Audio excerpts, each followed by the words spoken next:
Hi, I'm Dan, and welcome to my review of Marvel's Cloak and Dagger Season 2, Episode 5, Alignment Chart. Just a quick note, want to say I'm sorry for being a little late on some of my reviews this week. I do reviews on Thursdays for Cloak and Dagger and In the Dark, but I went to Avengers Endgame this week, so everything got kind of pushed out the way.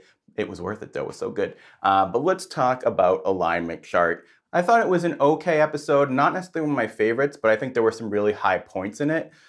Basically, I'm going to separate this review talking about Tyrone's storyline and then talking about Tandy's storyline, because a big part of this episode is how they sort of clashed with each other. And, Tyrone was upset with Tandy for, letting Connors out, and Tandy sort of was doubling down on like being annoying to a certain degree and just feeling guilt and lashing out at people this episode. And she's just sort of bubbling with anger and angst this season, and especially this episode. So we have Tyrone's storyline here is going after Connors, who has now escaped, and him trying to figure out what to do about Connors, whether he can somehow get him in trouble with the police and clear his name, or if he wants to just end Connors once and for all. And then the big twist here is that Connors actually has done some penance and feels guilt and wants to help turning himself in, that his time in the cloak dimension thing actually had an effect on him, and he wants to be a better person.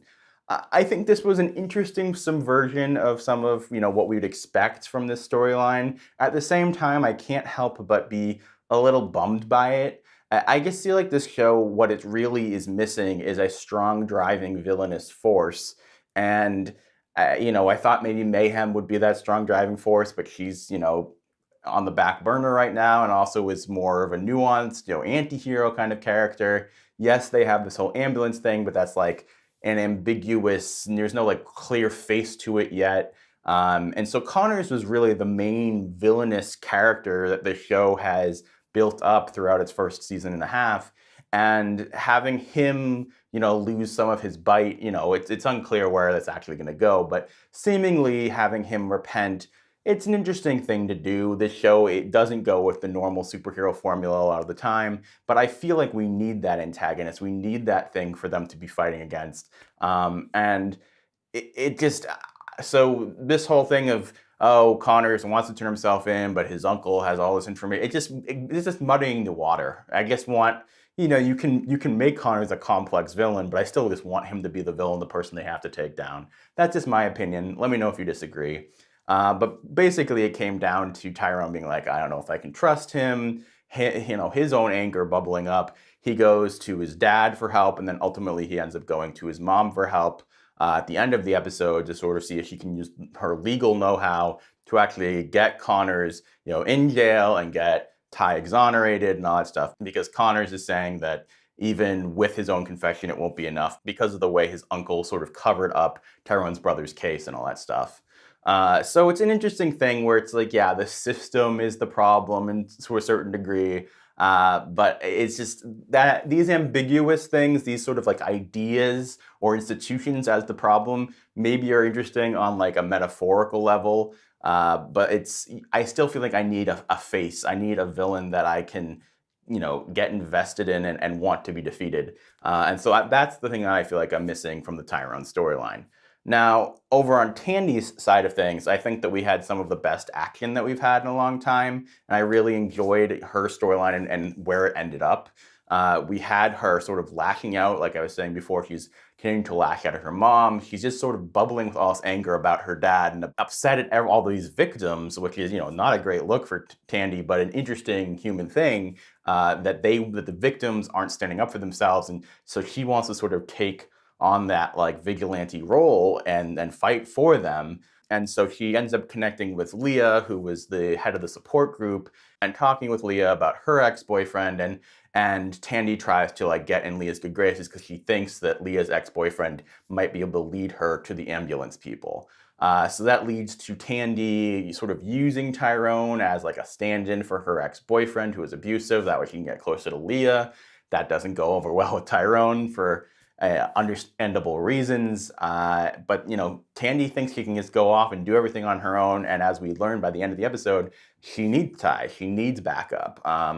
as cool as it was seeing her, you know, getting in on attacking Leah's boyfriend's people, you know, she kicked ass. That was a great moment, really fun scene. But then you find out that Leah's in on it the whole time, and we have the episode ending with Tandy in an ambulance. And I think that was a great, you know, superhero ending of an episode. It's a scary moment to leave her in that place, and it really is like ramping up. Okay, we're really getting into the meat of the season, the meat of this broader storyline, and also, you know, the whole idea of Leah being in on it makes a lot of sense in a really frightening way, because with her position, Leah would be able to find the people that would be a good fit for this whole abduction scheme. And it makes sense then that the girl that Tandy met in group, that was one of the ambulance victims. And so it all ties together in a way that I think is interesting, and I'm excited to see this plotline really progress forward. And I'm sure we're going to get Mayhem jumping back into the fray at some point, but it's clear that Mayhem's influence has certainly amped up the anger and the vengeance within Tandy. So I will say, I think both plotlines were intriguing in this episode. Maybe I was a little harsh on the Tyrone stuff because I think Tyrone himself did a really good job here. And the fact that he was grappling with, can I trust Connors? Can I not trust Connors? All that was played very well and very humanly. And I think that was great. I just don't know how I feel about Connors sort of being redeemed in a weird way. And I do hope that we can sort of find a way to meld these two storylines of what's going on with the cops and with Connors and his uncle with the ambulance stuff, so things feel a little bit more cohesive. And I hope that they do that. I think that they might. The only other thing that I feel like is important to mention in this episode is the sort of framing tale that we see. We have the whole thing of like, what was it, the farmer and the viper, and we're seeing Tandy's hopes as she's giving this speech for Ty. The ending here I thought was pretty good, of you finding out that she's talking about Ty and extolling his virtues, and he's supposed to be a cop now, and it's like she's just seeing, you know, all these her family and his family coming together, and also like her dad's there and he's a positive force, and so she still wishes that could be, that she could get back to that. I think all that stuff was interesting. I do think that the framing device of telling this story throughout doesn't really work that well for me. It feels a little on the nose, and it feels like a show thinks it's smarter than it is. And they do this sort of framing device thing a lot, and generally speaking, doesn't work that well to me. It just feels a little over the top. That's just my feeling. I do think that in addition to her sort of hope dream thing, we also have the fear dreams with Connors with the handcuffs and everything. I thought that was really well done.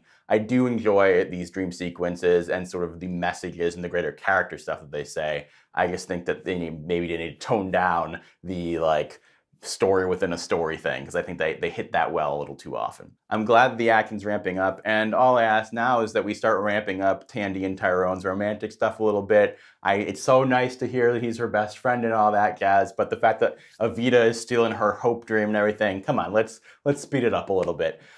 We love them, we want them to be together, everybody knows that. So guys, I hope you enjoyed this review. I hope you enjoyed Cloak and Dagger. Please check back to DoingOK for In the Dark reviews. I'm going to do a video about Avengers Endgame. I'm going to start doing my 100 review stuff soon. And of course, I'll be talking Cloak and Dagger again next week. Thank you so much for watching, and I hope you're doing okay.